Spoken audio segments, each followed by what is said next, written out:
Well, hello, everyone. I'm James Dobson, and you're listening to Family Talk, a listener-supported ministry. In fact, thank you so much for being part of that support for James Dobson Family Institute.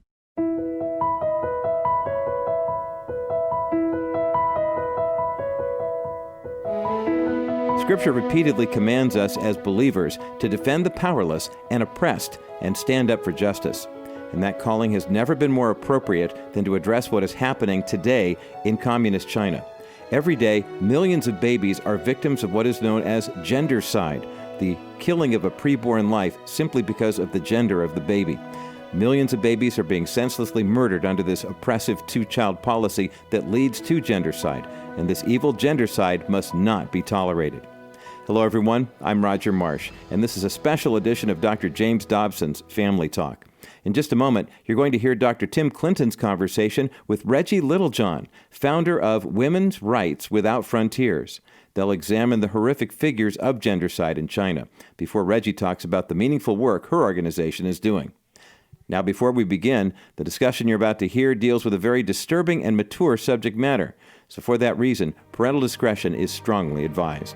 Here now is Dr. Tim Clinton on this edition of Family Talk.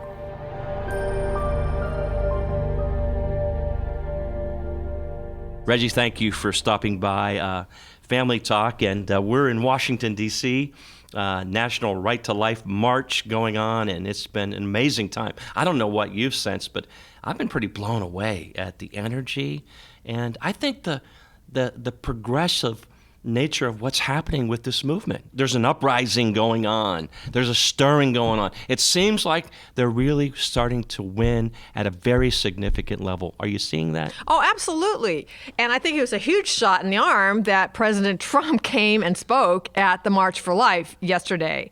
Yeah, that was stunning. So the thing that's really interesting about this is that the pro-life movement is really capturing the heart of the youth, and so that the so-called feminists are finding themselves to be sort of the elder ones and the ones who are just kind of almost on their way out, because it's the youth that are really carrying this movement forward, and that gives a lot of hope to the movement.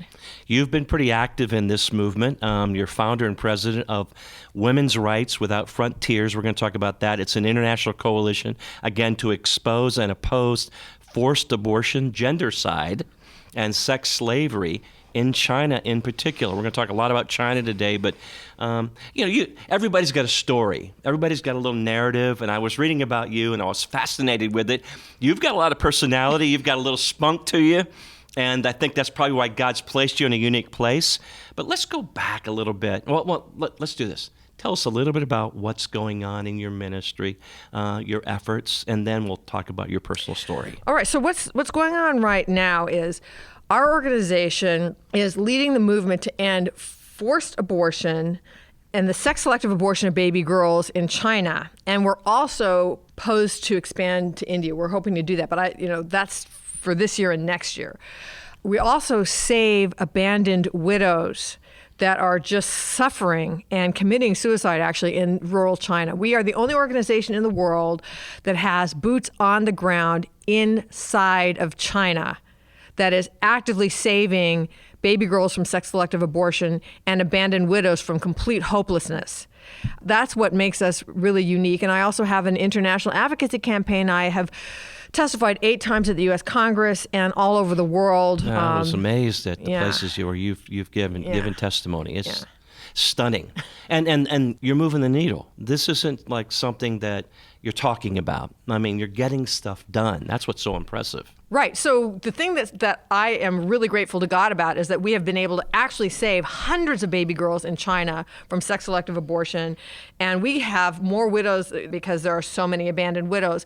But also in terms of moving the needle, when China moved from a one-child policy to a two-child policy, one of the reasons they gave was international criticism against them because of the one-child policy. And being one of the ones who's been the most vocal critic against the one-child policy and the atrocities, we felt very vindicated and affirmed in our international advocacy. And I just want to say to the listeners, it's really important for people to understand, Forced abortion is continuing in China under the two-child policy. So the way that this was announced was that China abandons the one-child policy as though what they were doing was abandoning all coercive population control. That's not true. What is true is that the new rule is that every couple is allowed to have 2 children, which means if you're not a member of a couple, if you're a single mom, you can still be forcibly aborted, and third children are still forcibly aborted. And I can give a couple of examples of that since the institution of the two-child policy. So that battle is not over.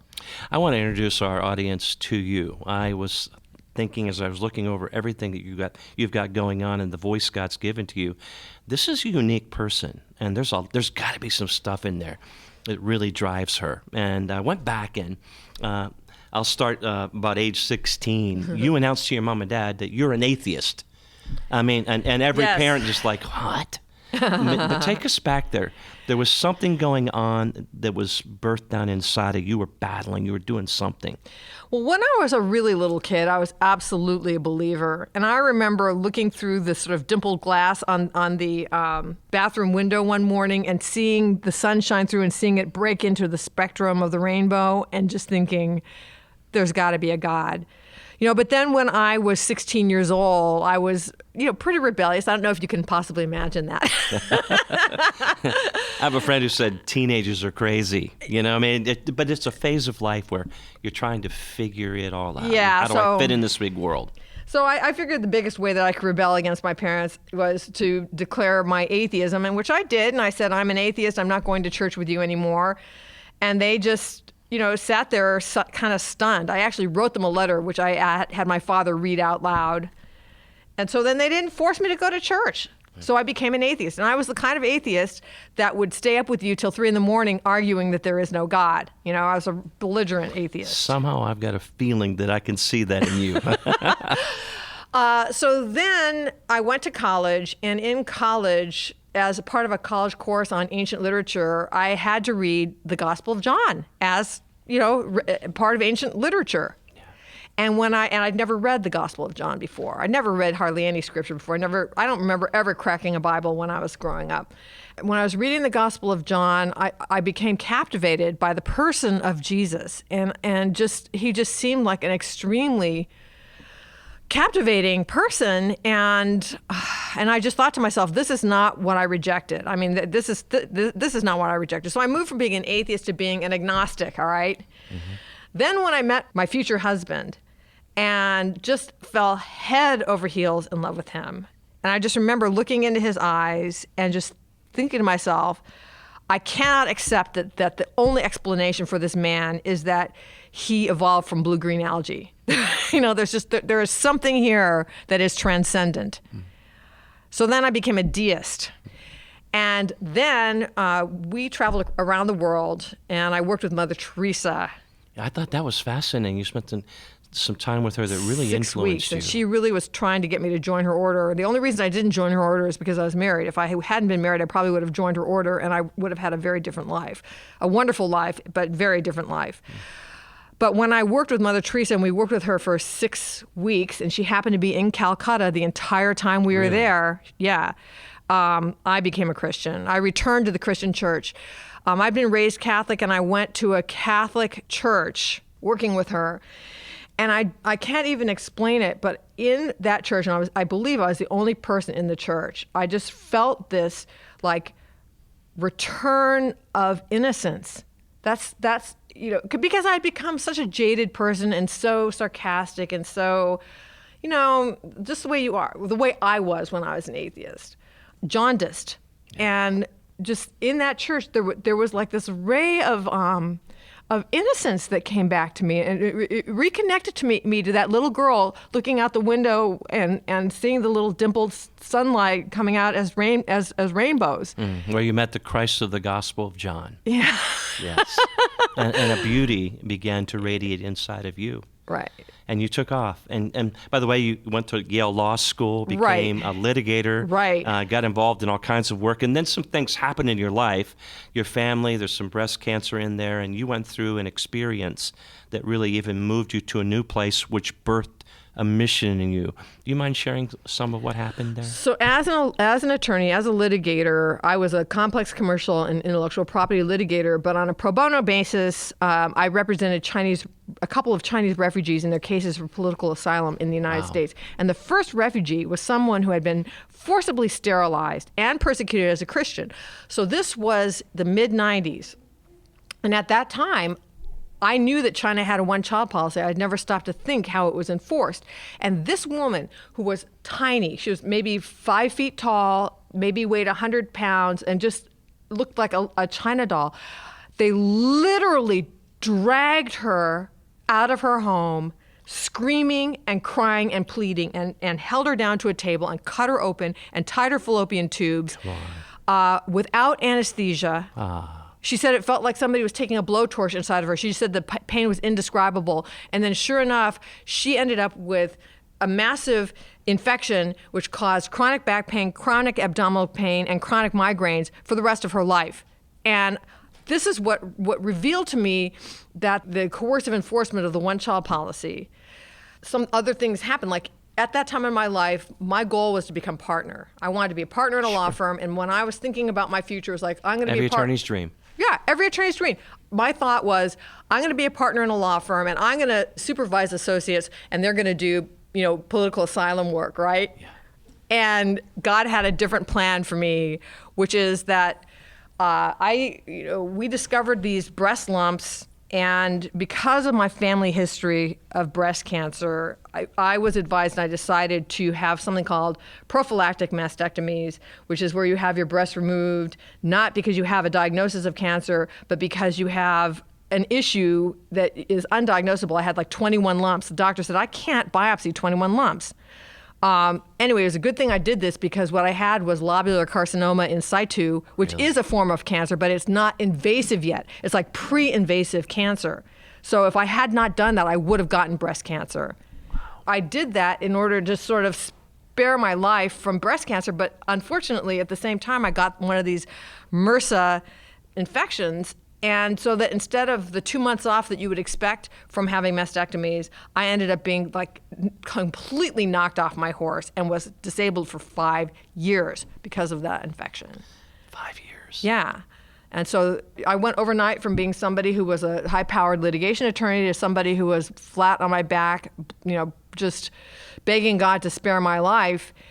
And I prayed to God, if you spare my life, I ask that you would make it to have some meaning, because I can't even tell you the number of times I would pulling all-nighters at this law firm, fighting on behalf of some big company, and the whole thing that was at issue was just money. And I would think to myself, gosh, I wish I could be pouring this kind of energy into something that would actually mean something in the world that would be, important to save lives, to save souls, to save anything. And I prayed to God. I said, please, Lord, break my heart for whatever breaks your heart. And he immediately broke my heart for the women in China and the babies in China who were being forcibly aborted at that moment. And that was the birth of our efforts to save the women and the babies in China. It's amazing how God works. Amazing. China, let's go there. For a lot of Americans, China's over there. But we hear a lot of stories about China. What do you love about China?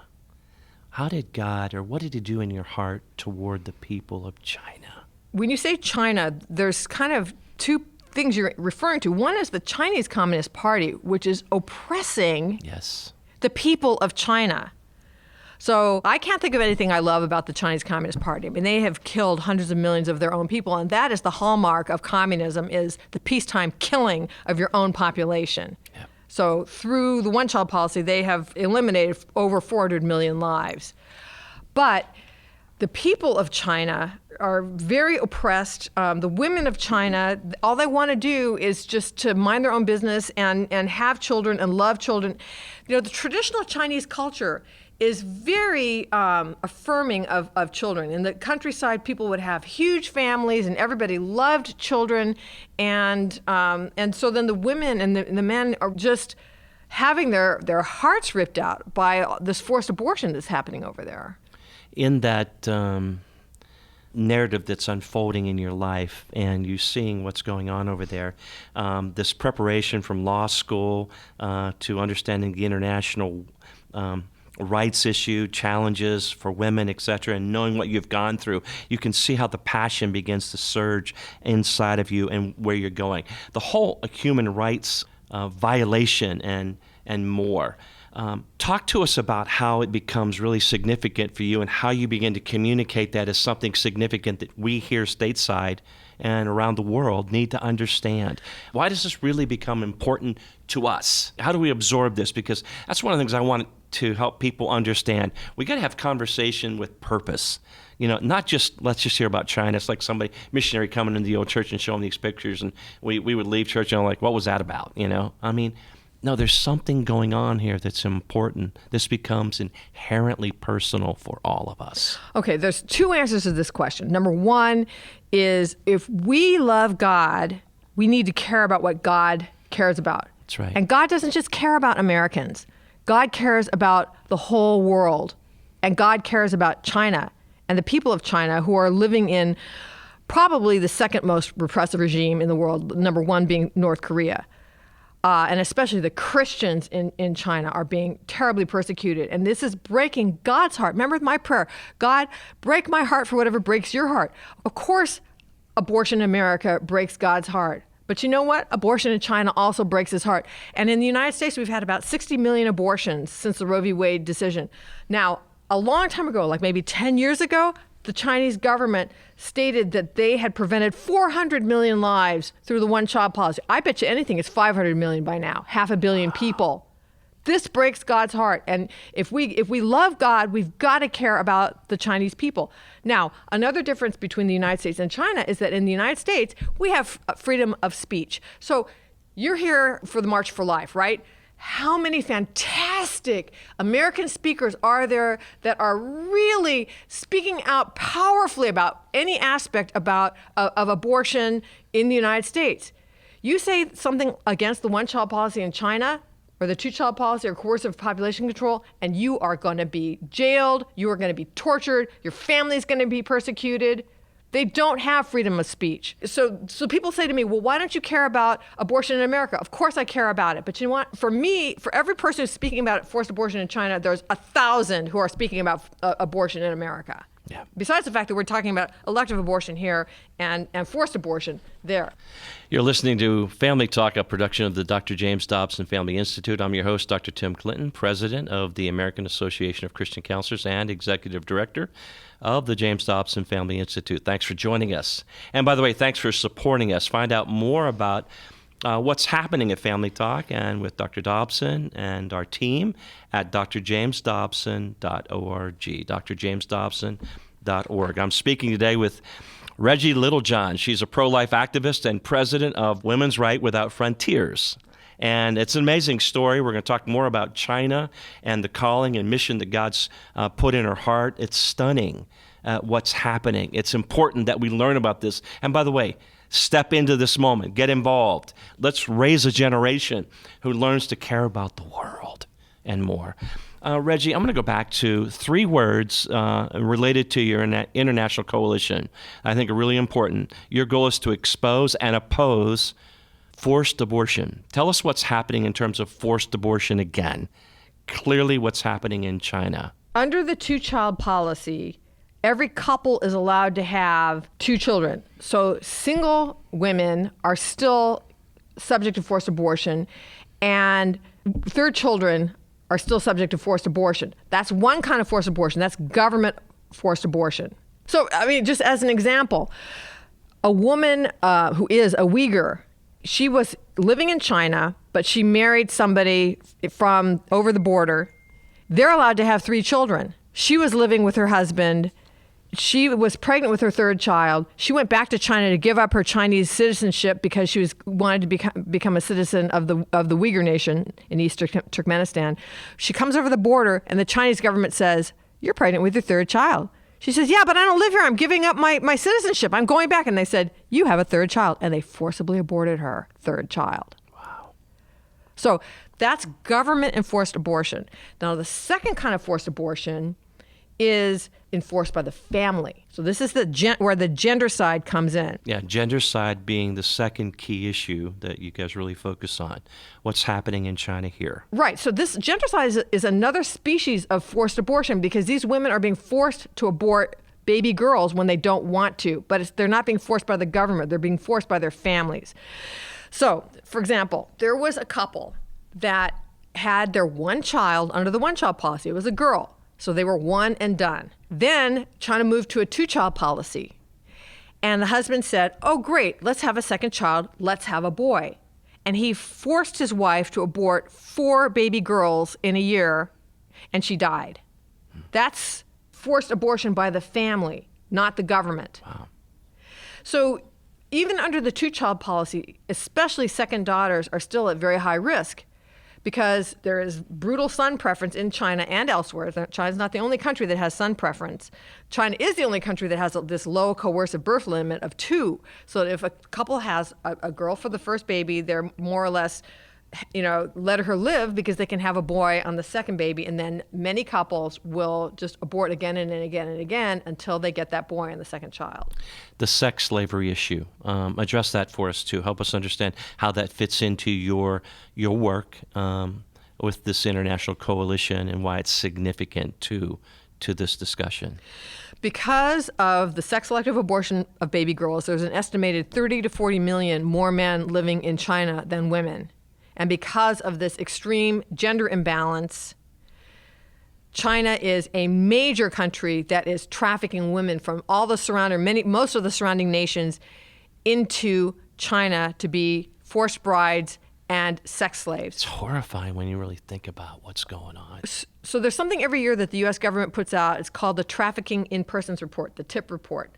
And then in the TIP report for 2019, China was demoted to the lowest level. That's a tier 3 nation because they actually supply women to other countries, or women trafficked out of China to other countries, and also a major destination of trafficking. And the government is not reaching international standards to do anything about it. And I believe, this is my opinion, I believe the reason the government is not doing as much as they should be doing about it to stop it is that they know they've got these 30 to 40 million excess males, and if they don't have trafficked women, they're going to have insurrection on their hands. So I believe that they are complicit with it. Wow. For most Americans, their introduction to or knowledge of sex slavery is the movie Taken or something. They're watching that and it terrifies them, and they don't want to go to Mexico or something like that. But they have no idea what's happening around the globe. And when you come into a place like China, it's beyond the pale, isn't it? Well, in the most recent, there's something called the Congressional Executive Commission on China, and they issue a human rights report every year. Their human rights report came out January 9th, just very recently. And in that human rights report, they said that there are cases of women in foreign countries who are pregnant, who are coming to China to have their babies, to sell their babies in China. That's how desperate the situation is. Really? And they mentioned Vietnam as being a particular nation where pregnant women will come to China to have their babies and sell their babies on the black market. There would probably be, for some who are listening, like, you're kidding me. How could you even possibly begin to make a difference in China? Yet God is at work. God's doing things. Efforts like what you're doing through Women's Rights Without Frontiers, that story is to be told. And by the way, who knows, who may raise up the next Reggie Littlejohn to step into China, who may be listening to a broadcast. When we come back, Reggie, I want to ask you to stay. I want to do another program with you, because what's amazing here is this narrative of God being at work is so true. And so would you stay with us and join us for our next broadcast? We'd love to have you. Yes, I would be honored. What a fascinating program. Thank you for joining us. Thank you.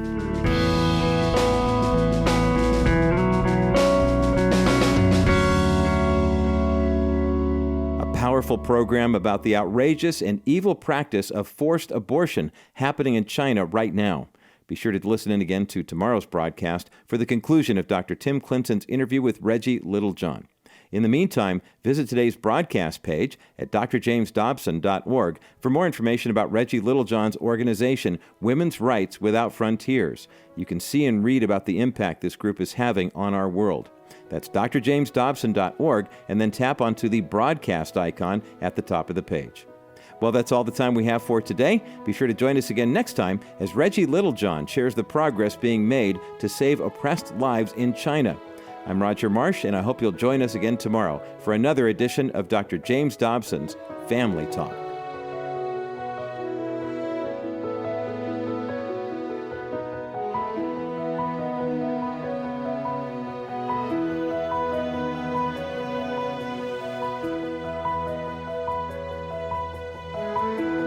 This has been a presentation of the Dr. James Dobson Family Institute.